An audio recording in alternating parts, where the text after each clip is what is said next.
Welcome to our fourth video of our data management series.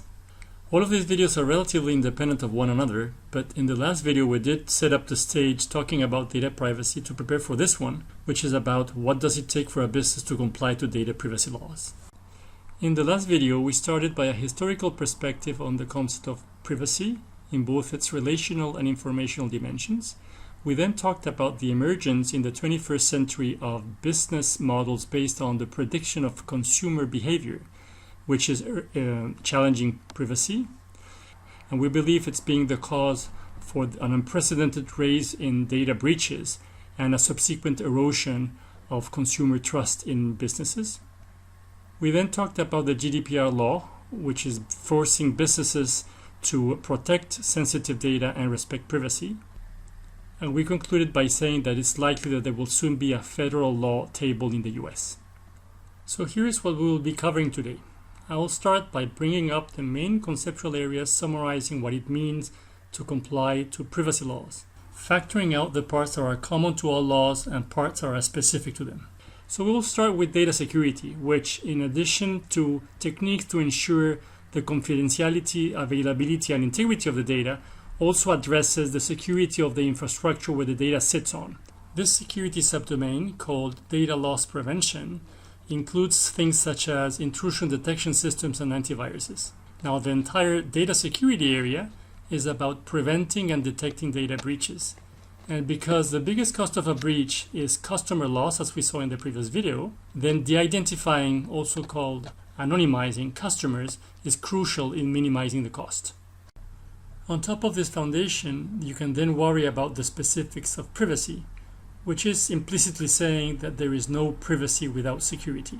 First, there are privacy enhancements whose main purpose is preventing re-identification of people when you get utility out of your data for some business purpose, which is our next topic.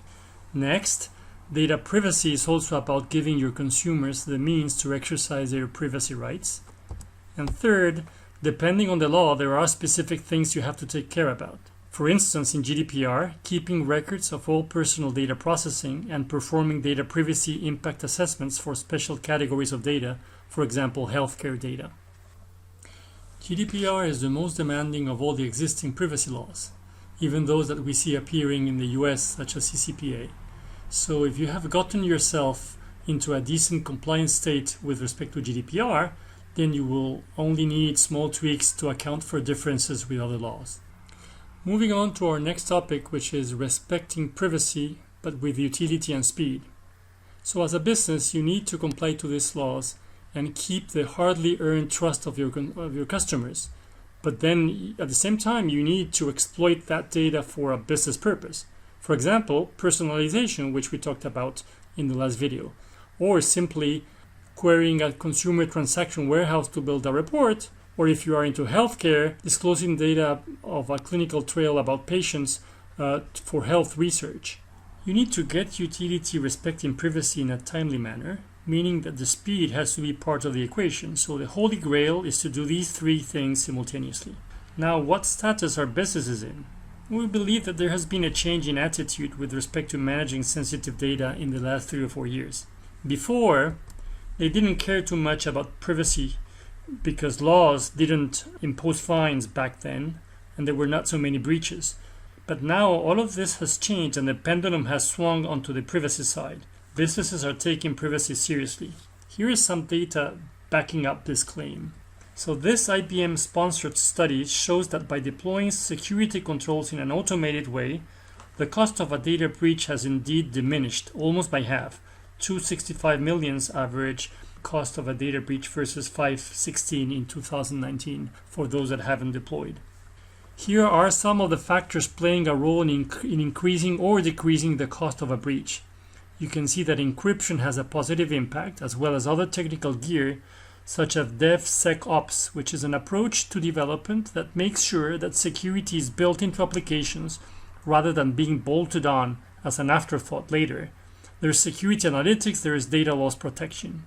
You can also see that training and testing a data breach response team is high up in the list. Negative factors impacting the cost include complex technology platforms, extensive cloud migrations, and financial penalty from compliance and third-party breaches. businesses are taking privacy seriously, but also seem to be putting the brakes on initiatives that are powered by the utility of their consumer data. So analytics projects are getting delayed. They are double guessing initiatives that have to share data with third parties or even internally, and so on. It is as if they are treating privacy with a binary mentality, either all or nothing. Now we know that perfect anonymization with utility is impossible. If you encrypt your personal identification, called the PII, with ages, incomes, genders, etc., zip codes, then you're left with nothing to analyze. So there needs to be some give and take with respect, on one hand, your privacy imperatives, and then on the other, unencrypted data on which you could analyze anything. And there is a school of thought that we agree with that says that every initiative using personal data should take privacy as a parameter. Let me illustrate this with a couple of examples from banking. So let's suppose I am in the marketing team of a European bank where GDPR applies. I am asked to segment customers from our database, select an audience, and share it with our affiliate banks that will sell them retirement products. We have one bank for annuities and one for equity release, let's say. So I ask for access. I give the purpose to the governance team. I set up the retention period.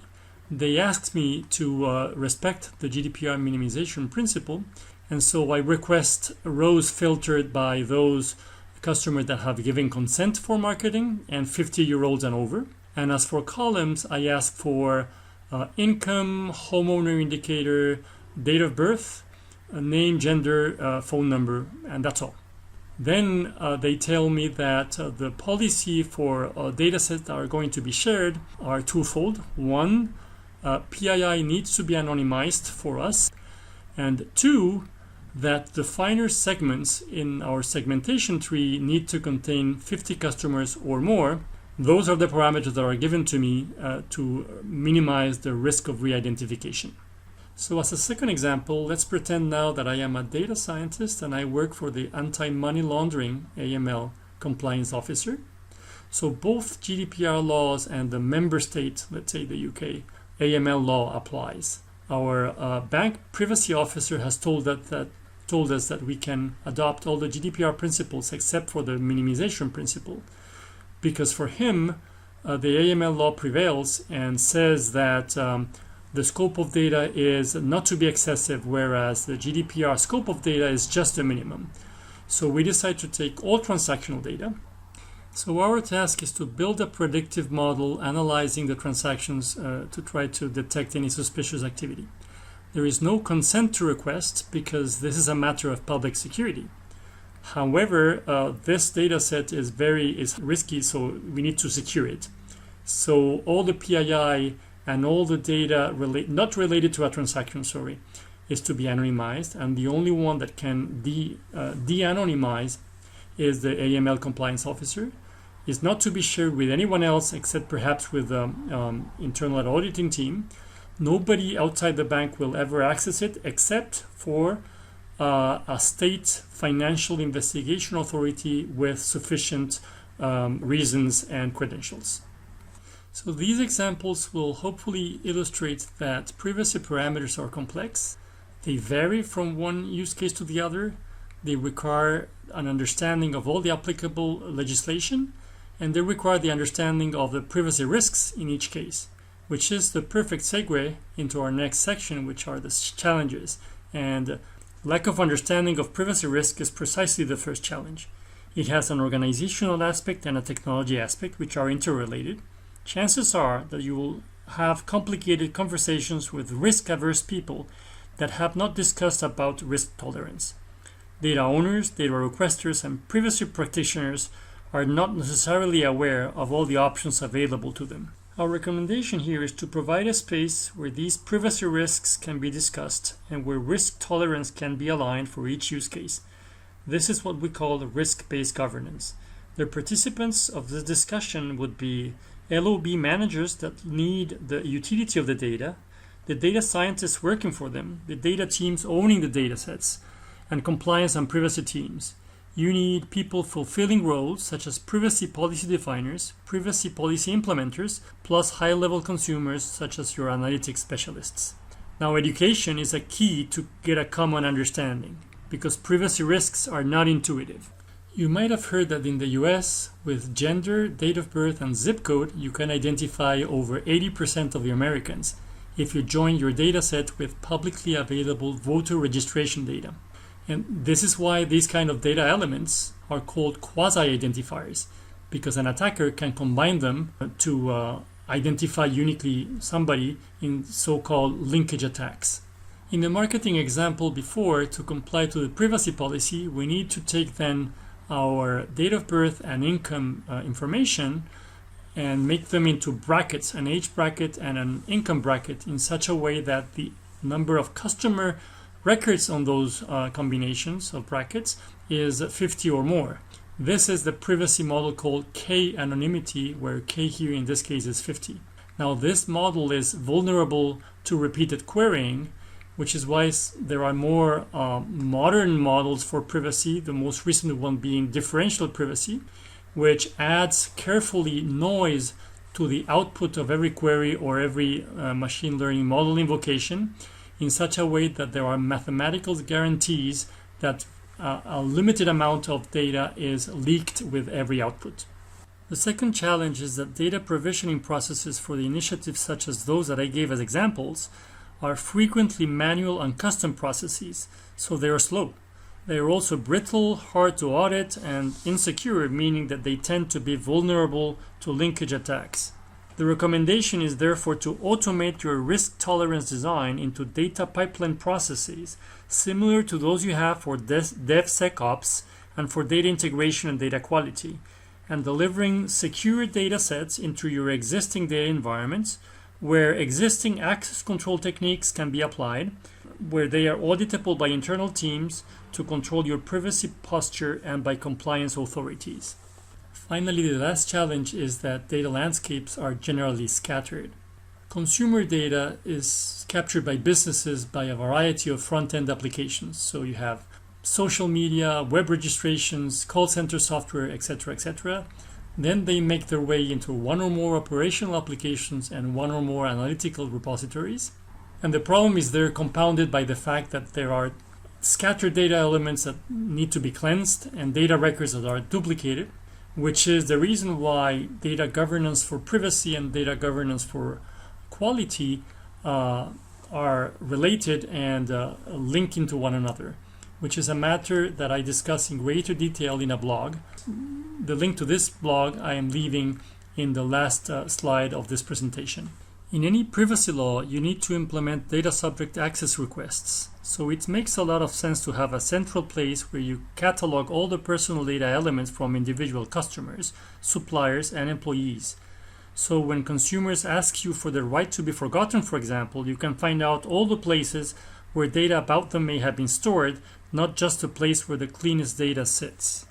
GDPR's now famous Article 30th, keeping records of processing activities, makes this cataloging requirement explicit.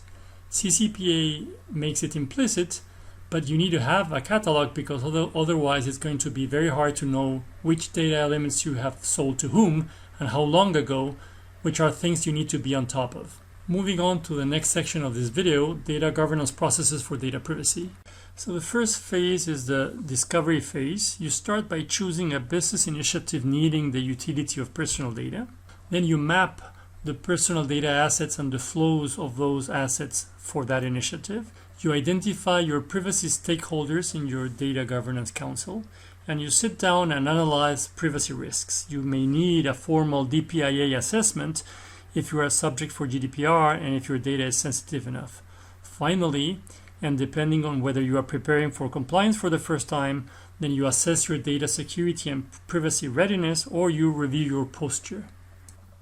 Next phase, define. You discuss and hopefully align with your stakeholders on your tolerance to privacy risks.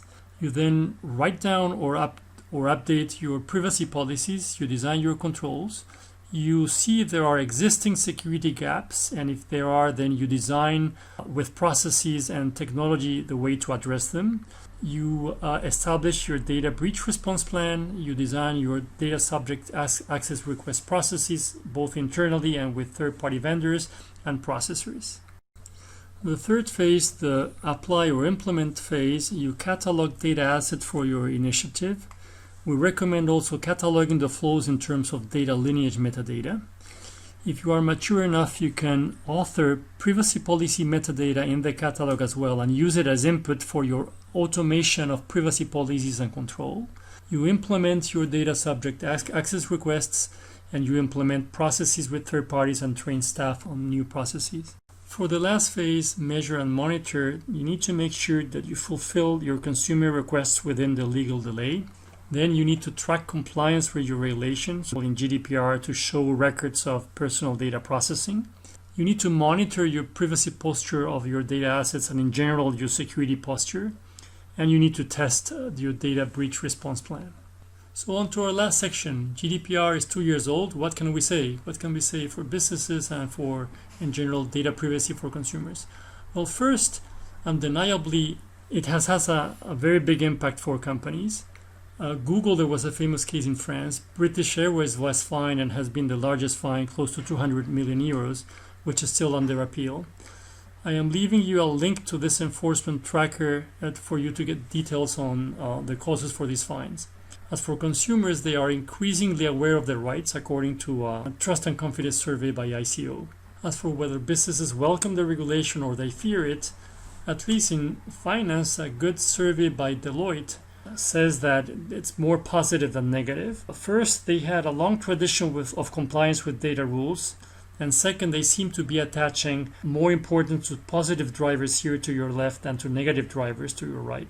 Next topic, our challenges. So privacy by design automation remains a big problem in legacy environment, but seems to be adopted in new products, which is good news. And then knowing where the data resides is a huge task for firms, especially those that have grown through acquisition that have complex legacy landscapes. For these reasons, a new data privacy tool market has blossomed to help with these challenges. So there are both back-end tools for discovery and privacy enforcement engines, and then front-end tools for data subject access requests and for reporting. Finally, with respect to COVID-19, so the good news is there is an awareness created by GDPR that calls global scrutiny on the use of data to help solve the current pandemic in Europe. And then the bad news is that the situation for regulators, which didn't have a lot of means, and they were complaining about that, is getting worse. So thank you for your attention. This is all I had for today.